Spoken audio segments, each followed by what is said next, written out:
आज की वीडियो में आपको उत्पन्ना एकादशी के व्रत के महत्व के बारे में बताएंगे। इसकी कथा मात्र सुनने का कितना अधिक महत्व है ये आप सुनिए। स्वयं भगवान विष्णु ने क्या बताया था कृष्ण भगवान ने। कृष्ण भगवान से महाराज युधिष्ठिर ने ये प्रश्न पूछा था कि आपने उत्पन्ना एकादशी के बारे में सब कुछ बताया, उसकी विधि, उसका महत्व, उसके पूजा की विधि और कितना विशेष महत्व है आपके श्री चरणों में इस व्रत का। परंतु मैं ये जानने की इच्छा रख रहा हूँ कि इस व्रत का इतना महत्व क्यों है और इस व्रत की क्या कथा है, कैसे शुरू हुआ। तो उसी के बारे में स्वयं भगवान श्री कृष्ण क्या कथा सुनाते हैं वही आज हम आपको बताएंगे। स्वागत है आप सभी का मेरे चैनल पे। अगर चैनल पे नए आए हैं तो चैनल को सब्सक्राइब ज़रूर कर लीजिएगा। वीडियो के अंत तक जुड़े रहें कथा सुनने के लिए और वीडियो को लाइक करना ना भूलिएगा। भगवान कहते हैं, हे युधिष्ठिर, सतयुग में मरु नाम का एक दैत्य उत्पन्न हुआ था। वह बहुत बलवान और भयानक था। उस प्रचंड दैत्य ने इंद्र, आदित्य, वसु, वायु, अग्नि आदि सभी देवताओं को पराजित करके भगा दिया था।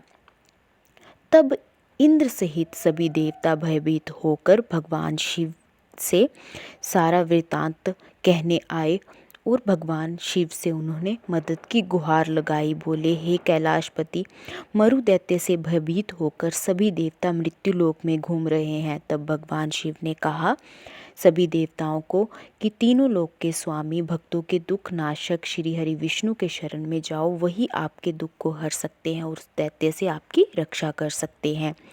वे ही तुम्हारे दुखों को दूर करेंगे। तो भगवान शिव की बात सुनकर सभी देवता क्षीर सागर में पहुंच गए। भगवान विष्णु से मदद की गुहार करने उन्होंने भगवान विष्णु से मदद के लिए गुहार की। भगवान विष्णु की स्तुति की सभी देवताओं ने। रक्षा के लिए भगवान विष्णु को प्रसन्न करना शुरू कर दिया।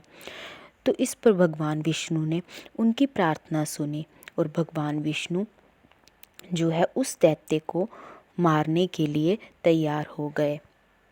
इंद्र का सारा वृत्तांत सुनकर भगवान विष्णु ने इंद्र से पूछा कि ऐसा कौन मायावी दैत्य है जिससे देवता भी नहीं जीत सके। सब देवताओं को उसने हरा दिया।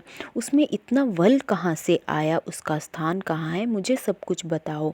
तो भगवान के ऐसे वचन सुनकर जो है इंद्र ने उसको उसकी जो दैत्य है उनकी प्राचीन कहानी सुनाई कि प्राचीन समय में नाड़ी जंग नामक का एक राक्षस था जो महापराक्रमी था और लोक विख्यात था। मरु उसी का पुत्र है।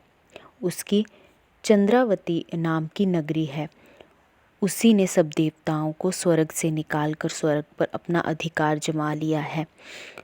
उसने इंद्र, अग्नि, वरुण, यम, वायु, ईश, चंद्रमा सभी देवताओं को हरा दिया है। आदि सबके स्थान पर अपना अधिकार जमा लिया है। सूर्य बनकर स्वयं ही प्रकाश करता है, स्वयं ही मेघ बनकर बादल बरसाता है और स्वयं ही पवन चलाता है। उस दुष्ट को मारकर देवताओं को अजय बनाइए।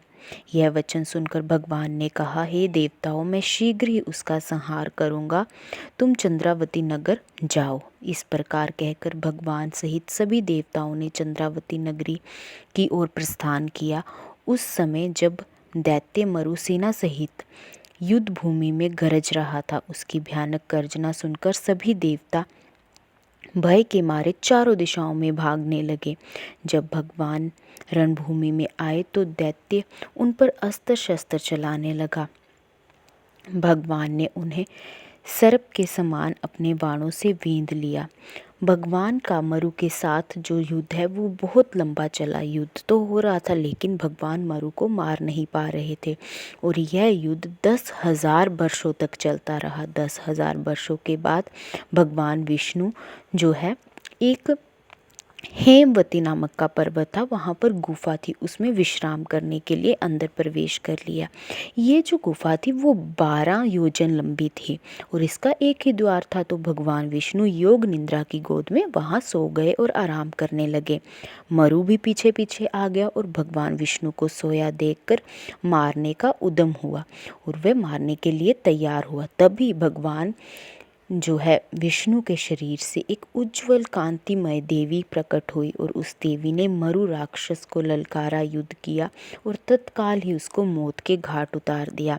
जब भगवान विष्णु योग निद्रा की गोद से उठे तो उन्हें सारा वृत्तांत जानकर उस देवी पर बहुत प्रसन्न हुए।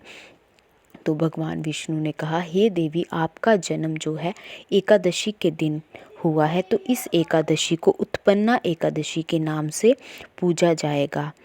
आपको मेरे भक्त पूजेंगे और आपको पूजने का विशेष महत्व होगा। तो ये थी उत्पन्ना एकादशी के व्रत की कथा जो स्वयं भगवान विष्णु ने, स्वयं भगवान श्री कृष्ण ने सुनाई थी। तो इसलिए इस एकादशी का महत्व सबसे अधिक माना जाता है। अगर आपने एकादशी के व्रत शुरू करने हैं तो माना जाता है कि उत्पन्ना एकादशी से शुरू करना बहुत ही शुभ होता है। भगवान विष्णु आप सभी की सब मनोकामनाएं पूर्ण करें।